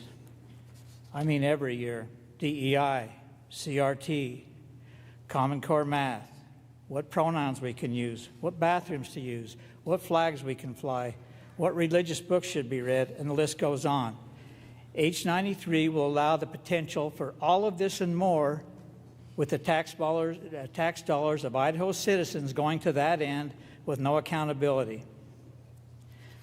Tax dollars could go to the exact things we fight against and fear as to what's being taught in our public schools. Just a quick story how this relates in real life to me. Years ago, commodity prices were pretty good, cattle prices were pretty good. This has been a lot of years ago, and I thought, you know what would be nice is to have a second pickup. That way I wouldn't have to unhook my stock trailer. If I was hauling hay, I could do different things. It just provided me with some other options, so much more convenient. And then reality sunk in. One or the other of the two pickups was always had a problem. The tires were bad, the battery was dead, it needed new brakes, the oil changed. And then my brother, who's my insurance agent, says, why'd my insurance go up? Well, you're paying insurance on a second pickup. I soon discovered I was not able to keep both in top operating shape. So I sold the one I thought I couldn't do without and focused on taking good care of the one that had served me well. I see the same thing here, Senators. If we split our efforts and resources, we will compromise the overall value of how we deliver education in Idaho. And I believe that we have an incredible public education system on a very conservative budget, and I'm proud of the work that so many that work in education do. The soundbite has been that this will not take away from public education. Okay, then where's the money coming from? If it's not public education, whose ox is getting gored? Is it roads, courts, fire, police, water recharge, correction, health and welfare, or maybe the potential to offer more uniform tax relief to Idaho citizens? Senators, money is money, and it's coming from somewhere. And we say we're in a strong economy, we have the money. If you remember 2008, 9, 10, 11, when the downturn is, the state budget went from $2.9 billion to $2.1 billion, and everybody suffered the pain from that. To think that won't happen again, I don't see that. $50 million today could be what in the future? If we let this kitty out of the cage, it could become a mountain lion in terms of the consumption it will take on our state budget. And the likelihood is that it will come from public education. It's been said that in his State of the State address, the gentleman on the second floor opened the door to vouchers or tax credits. For me, I'm a firm believer in the importance of separation of powers and that the legislature is in fact a separate and very important branch of government. And just because that door has been left ajar, we are in no way obligated to walk through it, nor should we. The emails I'm getting is, in my estimate, 100 to 1 against. I can count the votes supporting this, or the emails supporting this, on one hand. Mr. President, Senators, when Madam Secretary calls the roll in a bit, and when I cast my no vote, I strongly believe that I'll be standing up for public education, for our taxpayers, for our Constitution, and because this is such an important issue, I believe my no vote will place me on the right side of history. Thank you, Mr. President. Is there further Mr. debate? President, to debate in Senator favor. Taylor, Mr. President, to debate against the bill. you have the floor. Thank you. Thank you to the good senator from 28 for bringing up the word rural. I will stand here today to stand up for our rural communities. We've talked about fairness and accountability and transparency and responsibility, but we have yet to address accessibility. There are 44 counties in Idaho. 31 of those counties have access to 0 or 1 private or religious school. That's not very fair. The money that could be in those schools will be subsidizing our urban areas, and we need to rely on our rural areas. That's the backbone of this state.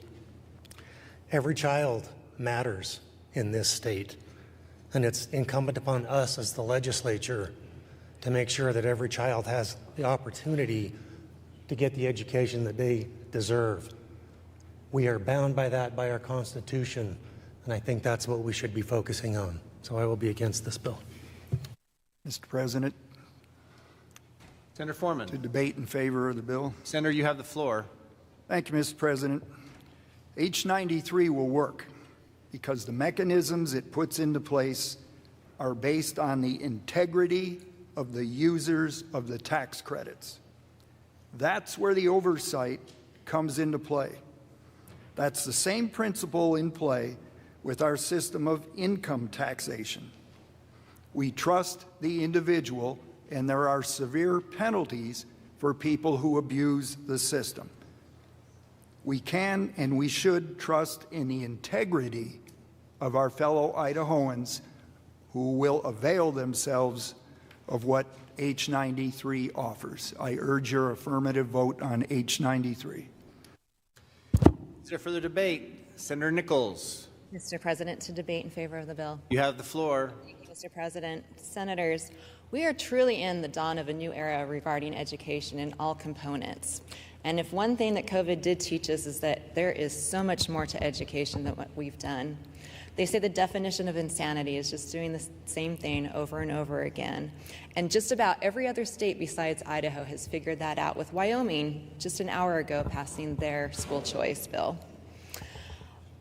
I have the opportunity to travel to several states throughout the year, and one of the main components that I hear about is school choice. And I have the opportunity to talk to lots of parents from all over the United States and their children coming and telling me how school choice changed their life. And we're talking about kids from rural areas, from inner cities, from places like Boise, all sorts of different types.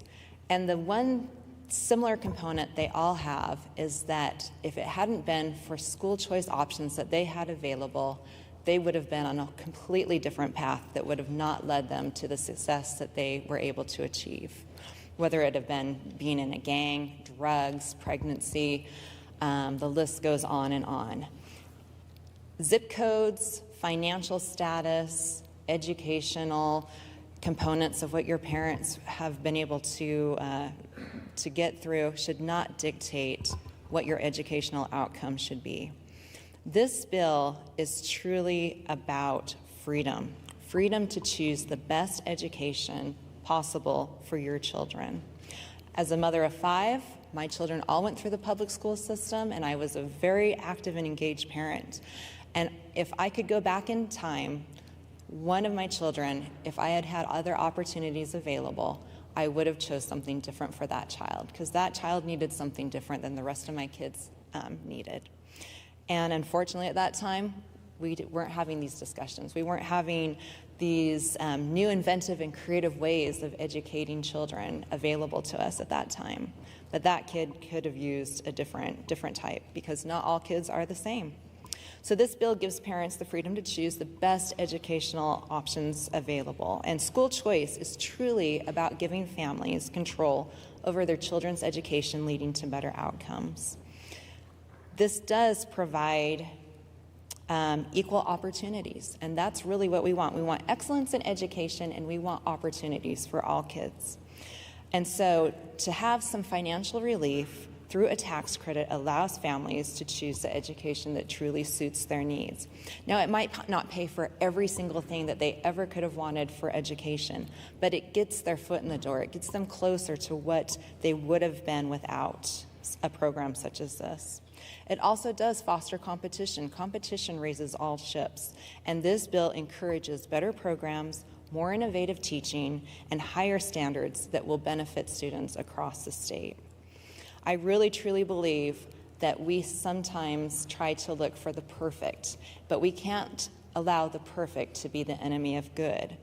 But this bill does do the things that we need to start looking at, that every other state besides Idaho has already figured out, and Idaho really does need to get on the bandwagon to go down this road, because this is the dawn of a new era for education, and we can do this together. Every other state that has debated this has had the same talking points, the same concerns, the same worries. And I have not seen any state yet where their public education schools are collapsing. I've not seen where they've had a mass exodus of public education. But what I have seen is happier families, happier kids, and innovative teaching and education. And so for that, I will be supporting this bill. Is there further debate? Senator Lent, you're recognized to debate the bill. Thank you, Mr. President. I would say that to debate the bill. That's what I would say. As if we didn't know, I guess. I would say that over the last 2 or 3, 4 years, we've had a number of people from other states come and spend time with us at the beginning of each session and talk about their state's experience with this type of legislation. And I'm not sure if all of those who are here today or who have testified had the opportunity to be in those meetings, because I think if they were, they would have a different opinion, perhaps, of what's taking place. I'm going to be fairly quick and summarize maybe some of the things that have been said, and in an effort to really kind of pull back the curtain on some of these things that I hear. I hear people talk about strong competition. Well, it's almost like saying we're going to have a basketball game. One team plays by the rules, the other team doesn't have to. And that's the problem we have.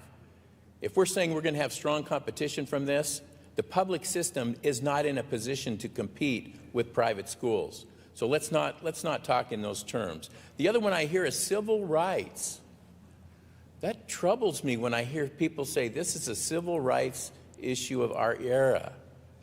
I wonder if they were alive back in the 60s and 70s when we really did have these issues with civil rights, and they knew what it was about. Have they lived anywhere other than Idaho?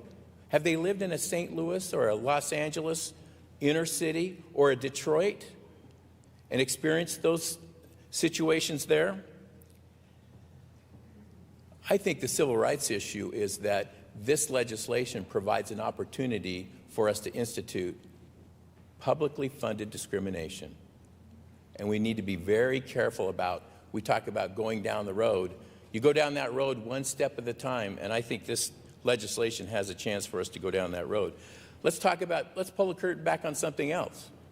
Those of you who have been here, you've heard, here we are today talking about tax breaks, tax credits. Before that, it was ESAs. Before that, it was vouchers. Each time this has evolved because it ran into problems. We need to be very fair and honest with ourselves. It's the same thing. The end result here is publicly funded private schools. And you can have the workaround and say, well, it's going to the parent, it's doing this. It's still, the intent is still there to be the same thing. It's still a way to get public dollars to fund private schools. I am concerned in working in the legislature and seeing legislation that purposely diverts around our standard ways and practices. Why do we have the tax commission running this thing? Why is LSO involved? Is there something going on that we don't know about with the Department of Education that the sponsors of this bill have issues with? That doesn't make sense to have these kind of workarounds. I hear a lot about polls and polling. What I've observed over the last couple of years is that when we talk about school choice, I go out on the streets and people say, yeah, I think parents should have a chance to send their kids to school. Whatever school's best for them, they should be able to send them there. Absolutely. But then you look at the polls that say specifically, are you in favor of spending tax dollars for private schools? Those numbers change significantly. They really do. It's two different questions. We're really in a situation where we'll have in rough numbers, about 95% of the population of our state will be paying taxes for about 5% of our students to attend a private school. I'm not sure the rest of the state is really that in favor of supporting a small number of students, that most of which, incidentally, as we learn from other states, about 70% of those students who will take advantage of these dollars are already in private school and will not return to the public sector. So here we have, and I think the good senator that mentioned, and it's been mentioned a couple of times, about the state will have basically no control here. That sounds a lot like taxation without representation to me. It just goes against my grain. It's just not right. So here, let me just leave you with this.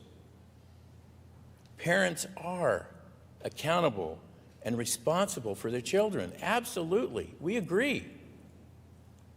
But those of us who sit in these seats are accountable and responsible for the sacred tax dollars of the people of this state. This senator will be voting no. Is there further debate? Senator Woodward.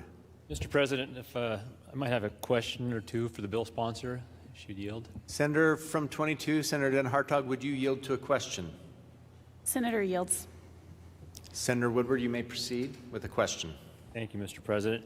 My question, looking at page 3, line 48, which is where we fall into the bill, talking about a parent not being able to claim the credit for any tuition or fees related to academic instruction provided by the parent. But in a micropod, the situation might exist where you're working with your neighbor's kids, or you might teach in the morning and then the neighbor takes over in the afternoon. I just want to confirm how that might work. If I would be able to bill my neighbors, I guess, to teach their kids. Senator Den Hartog. Mr. President, Senator from 1, to answer your question, that specific situation was something, as the crafters of the legislation we talked about. Parents would be able to, in a micro school setting, be able to teach other people's students and be able to charge for that, but they would not be able to charge their own students tuition and thereby claim the credit for their own child in that scenario. Thank you, Mr. President. For another question. Senator Den Hartog, would you yield further? Senator yields to one more question. Senator will yield.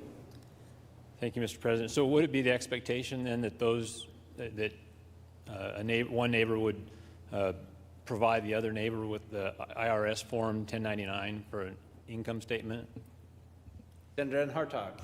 Mr. President, Senator from 1, yes. Senator Woodward. Mr. Chairman, I have a few more questions. I think I heard one more question, but I do have questions I'd like to ask. Senator Den Hartog, will you yield further? Mr. President, yes. Senator will yield further. Thank you, Mr. President.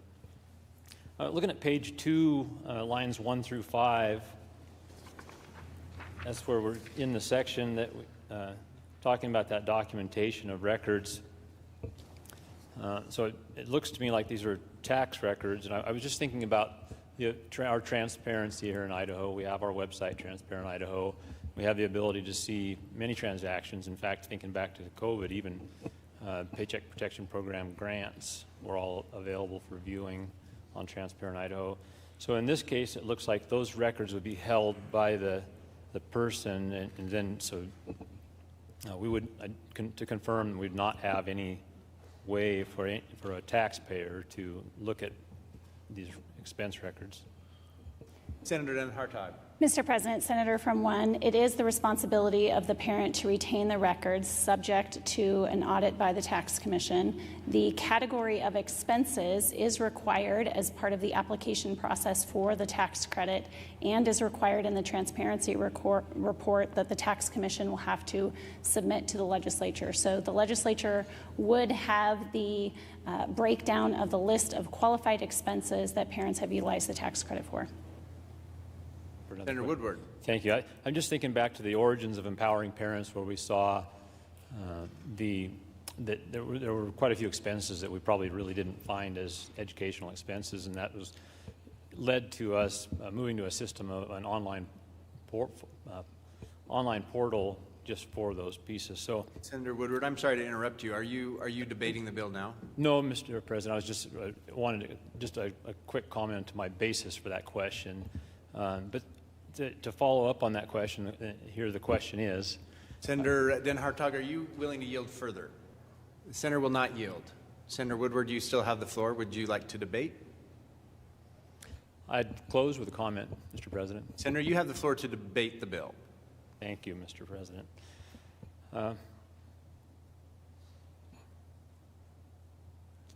I guess if I have the debate includes comment, then here I go. I support education in Idaho. I think I've made that loud and clear. Our obligation, of course, the minimum obligation comes from Article 9, Section 1 in our Constitution, and we know we do take on more than that minimum obligation. We have in the past. I've supported in the past. Even sometimes my support was from afar when I was in the penalty box last time and the launch program came through, but viewed that in favorably. However, I will not be supporting this bill. The sentiment I hear from my legislative district,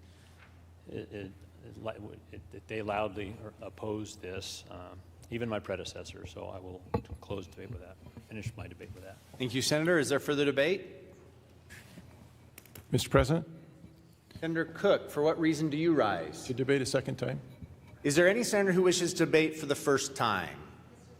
Senator Zito. Thank you, Mr. President. I've enjoyed the debate we've had, though it's been long and lengthy, and I'm sure a lot of people here are really hungry. And I was going to wait and do this in my 60 seconds, but I vote second to the last. And so by then, most of the votes have been counted, and I didn't feel like I would make any difference in what someone might think. We've heard a lot of words here today. We've heard fairness, accountability, money, transparency, money, government funding, money, parents, a debate, a challenge between public school and private school and parents and teachers, and on and on and on. But I think sometimes we are missing, Mr. President, the very basic premise for what we're trying to do here. And that is each individual child that lives in the state of Idaho. Not every child learns the same way. Not every system fits every child the same way. Our public school systems, our teachers, I believe we have some of the most amazing public school teachers in the country, maybe even the world. But maybe that system doesn't fit just every child. My concern is that every child in the state of Idaho has the opportunity to be the very best that they can, to receive the very best education that they can receive. And if a parent can take the tax dollars that they pay and they can provide that child with the best education that they can, because make no mistake about it, it's their dollars, it's their money, and a lot of these parents have been paying for the education of everybody else's kids for years, and then they get to this point and they have a child that just doesn't fit that mold. I believe that they have a right to provide for their child with their hard-earned dollars the education that fits them the best. I've seen this in my own family. I've seen it in families around me.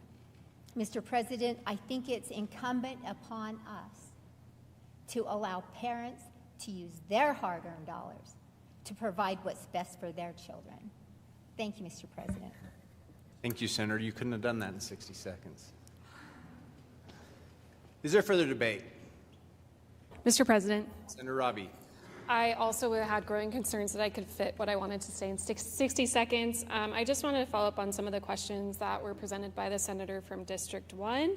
A lot of the debate today has been philosophical, and I am philosophically on the side of not supporting vouchers, but I do have some concerns specifically about this bill and just questions in reviewing it in committee, and I just want to list those out and put them on the record. So just some concern about this being unclear how this will prevent double dipping from the other programs that we already have, including empowering parents and advanced opportunities. It's not clear how that will be tracked or caught if someone is reimbursing the same expenses for 2 separate or 3 separate programs. There's also no definition of a micro school or learning pod and what that is. So a lot of, I think, opportunities for abuse or potential fraud there. Anyone could set up a micro school, shut it down, claim the credit, and it's not really clear what the penalties for that would be. It's been talked about a lot that there's no standard for how much education you receive and what is actually being taught. And I think it's really unclear from the 4 corners of this bill what specifically could be claimed as, again, a micro school or learning pod or whatever it is, based on the very, very limited educational standards listed in this bill. And then just want to mention there have been a lot of questions around why is this under the tax commission? How are we going to track these things?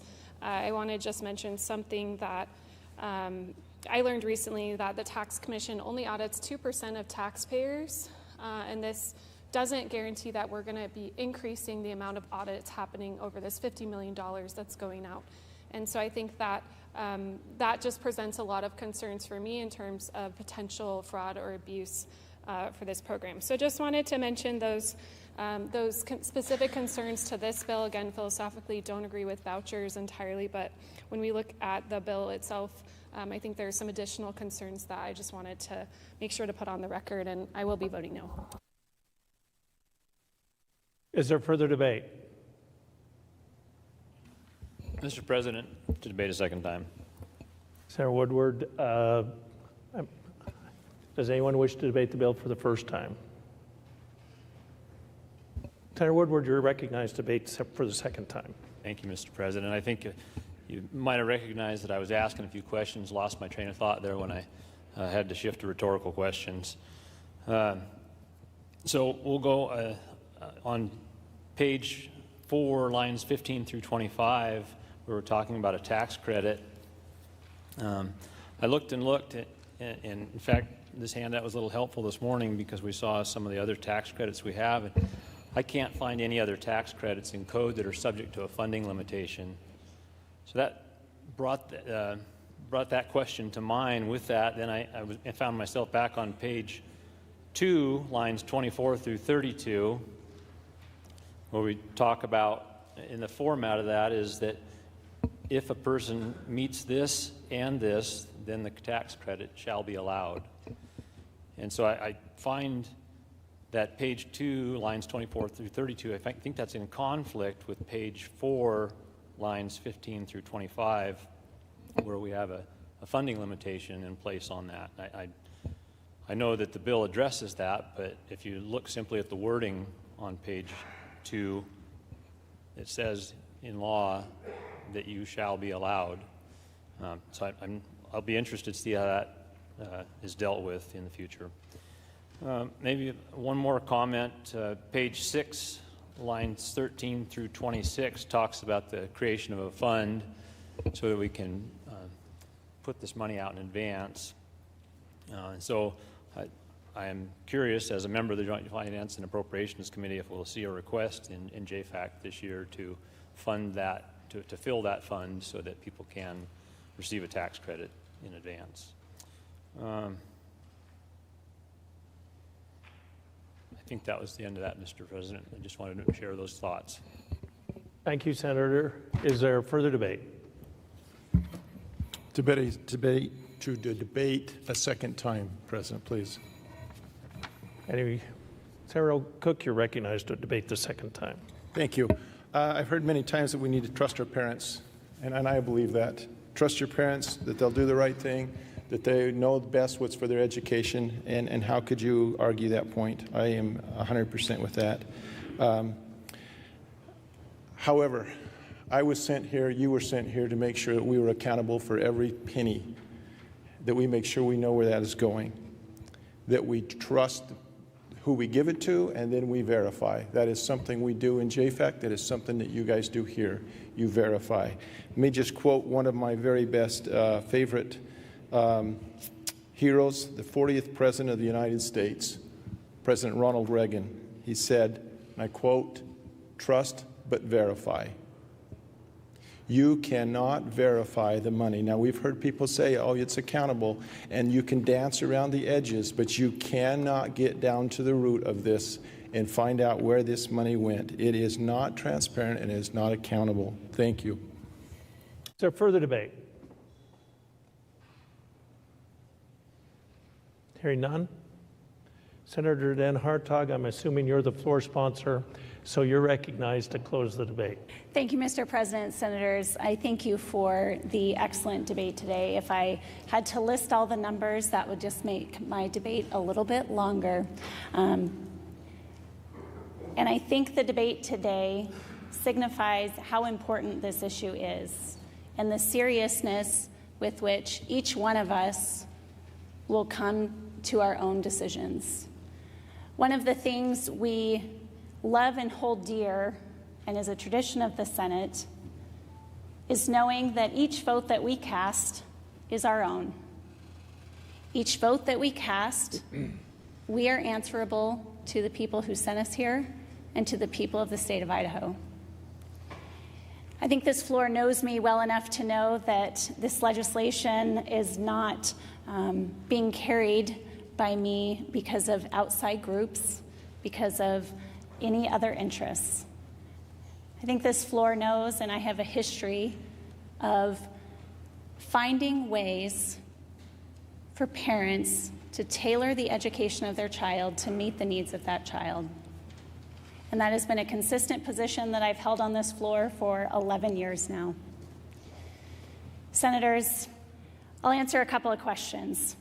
There was a question raised about, is this funding a redistribution of wealth? I would argue that all education funding is a redistribution of wealth. We collectively, and we've talked about public dollars, some of the senators have talked about that on the floor today, but whose dollars are those? It's yours, and it's mine, and it's our constituents. I think sometimes when we say the public, it puts it in a mass, and we forget whose it actually is and who it belongs to and the purposes for which it can be used. Senators, the choice before you today is not an either-or option. We're not choosing between public versus non-public. This is a both and. Is this something we have to do? No. Is this something that the people of the state of Idaho have asked us to do and to consider? For me, the answer is yes, and that's why I'm here. So this is a both and. We can continue to support our public education system, and we will do so proudly. But we know, and we have experience, you have it in the letter before you today, from the mother of 2 children, 4 boys, but one with ADHD and one with dyslexia, that found that the public education system didn't quite work. And you know how she solved that problem? With creativity and ingenuity, and she went out and started a school for kids with learning disabilities. That's the type of possibilities we're talking about. Concerns were raised about, well, there's no options in these areas. Senators, what exists today doesn't mean that that's what will only exist in perpetuity. We don't know what could exist in the future. And Senators, this is a watershed moment for this floor. But you know what? It's not a watershed moment for us personally. We hold these seats in trust. We are here for a moment. Now, some of us come back, which is a really cool trick, but that's amazing. But some of us are here for a moment. The children that can be served by this are the future generations that are going to fill these seats after us. And Senators, I urge your aye vote. Debate is closed. Debate is closed. The question before the Senate is, shall House Bill number 93 pass the Senate? The Senate Secretary will poll the members. Adams. Anthony. Bernt.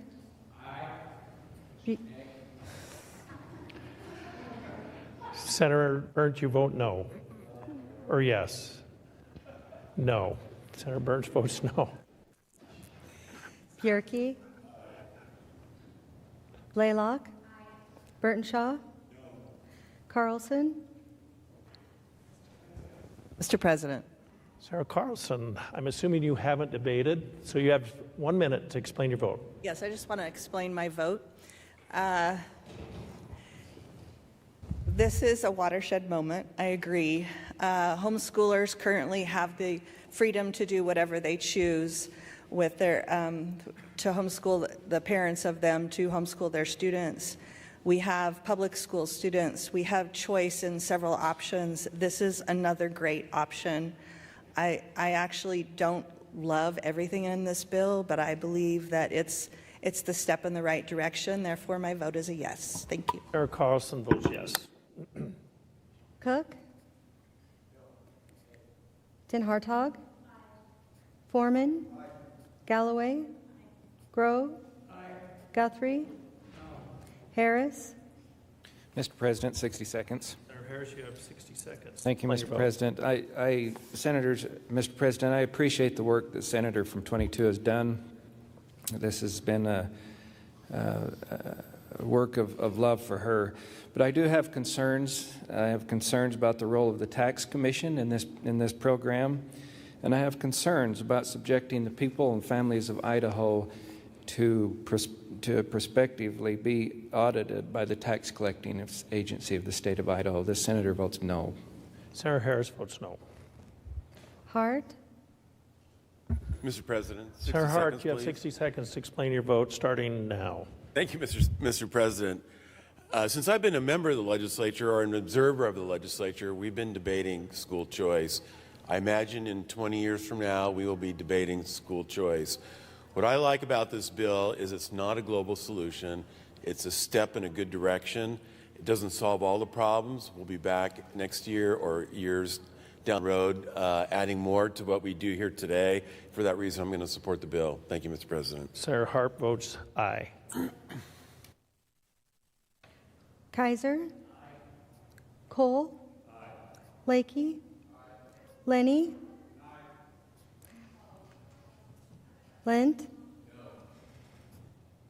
Nichols, Okonowitz, Robbie, Ricks, Ruchti, Samaroff. Mr. President. Senator, you have 60 seconds. Thank you, Mr. President. This bill does not protect against discrimination for students with disabilities, and in fact, it permits it with our public tax dollars. We currently have an $80 million gap in our special education funding, and how much will that gap increase when we are able to give away $50 million to schools that publicly announce on their websites that they do not accept children with disabilities? This bill does not meet the governor's call for a bill that is fair, accountable, responsible, and transparent, and especially does not meet that for our children with disabilities. It allows for discrimination against Idaho's students with our tax dollars. The senator will be voting no. Senator Samaroff votes no. Shippy, Taylor, Taves, Van Orden. Mr. President, 60 Senator seconds. Van Orden, you have 60 seconds. Thank you, Mr. President. I served on the Public Charter School Commission for the state for 4 years, and so I was involved in school choice. I know what it looks like. I know what the parents want from hearing them at our meetings and out in the charter school field. At this point, I don't feel like this is a strong enough school choice bill. This senator will be voting no. Van Orden votes no. Ward-Engelking, Wintrow, Woodward, Zito, Seiderveld. 60 seconds, Senator. Thank you. To explain my vote. So just a little information. We spend $3.3 billion. We appropriated that in 2025 for our education. I think $50 million is a small ask to trust our parents. They've been trusting their government and by sending in their money every April. And I think it's time that we start trusting them to make the right, wise choices. $5K is a small ask for each parent to get to educate their children and make those choices. You know, it's time to allow the people to keep some of their money. And for this reason, I am standing for the people, and I am going to be voting yes. Senator Seiderveld votes yes. Anthony.